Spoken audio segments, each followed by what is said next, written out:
السلام علیکم ورحمۃ اللہ وبرکاتہ۔ 1 منٹ کے مدرسے سے سبق نمبر 14۔ نحمدہ ونصلی علی رسولہ الکریم۔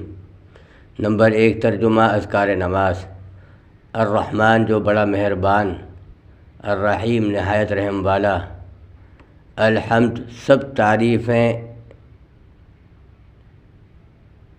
نمبر 1 تعوذ یعنی اعوذ باللہ من الشیطان الرجیم پڑھنا۔ نمبر 2 تسمیہ یعنی بسم اللہ الرحمن الرحیم پڑھنا۔ وَلَضَّالِّينَ کے بعد چپکے سے آمین کہنا۔ نمبر 3 بڑے بڑے گناہ جو بغیر توبہ کے معاف نہیں ہوتے، ایک گناہ بھی اوپر سے نیچے گرا دینا یعنی جنت سے جہنم میں لے جانے کے لیے کافی ہے، مگر اللہ تعالیٰ جس پر فضل فرمائے۔ کسی کے نقصان پر خوش ہونا۔ تکبر کرنا یعنی اپنے کو بڑا اور دوسرے کو حقیر سمجھنا۔ نمبر 14 فخر کرنا یعنی اپنی بڑائی جتانا۔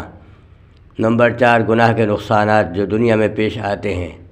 نمبر 12 چند روز میں اس گناہ کی برائی دل سے نکل جاتی ہے اور کھلا گناہ کرنے لگتا ہے، جس کی وجہ سے معافی و مغفرت سے دور ہو جاتا ہے، چونکہ ہر گناہ دشمنان خدا میں سے کسی کی میراث ہے، لہذا یہ شخص ان ملعون قوموں کا وارث بنتا ہے۔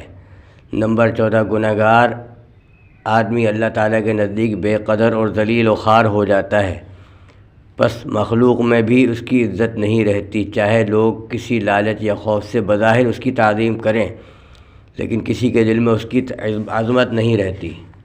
نمبر 5 طاعت کے فائدے جو دنیا میں ملتے ہیں۔ نمبر 12 زندگی میں غیبی بشارتیں نصیب ہوتی ہیں، مثلا اچھا خواب دیکھ لیا جس سے اللہ کے ساتھ محبت اور حسن ظن بڑھ جاتا ہے، جس سے مزید نیک اعمال کی توفیق ہوتی ہے۔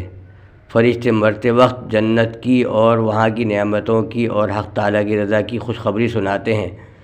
نمبر 14 بعض طاعت کا یہ اثر ہے کہ اگر کسی معاملے میں تردد ہو، سمجھ میں نہ آ رہا ہو کیا کرنا بہتر ہوگا، وہ تردد ختم ہو جاتا ہے اور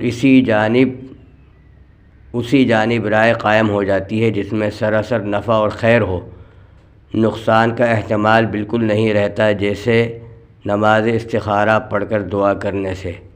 السلام علیکم ورحمۃ اللہ وبرکاتہ۔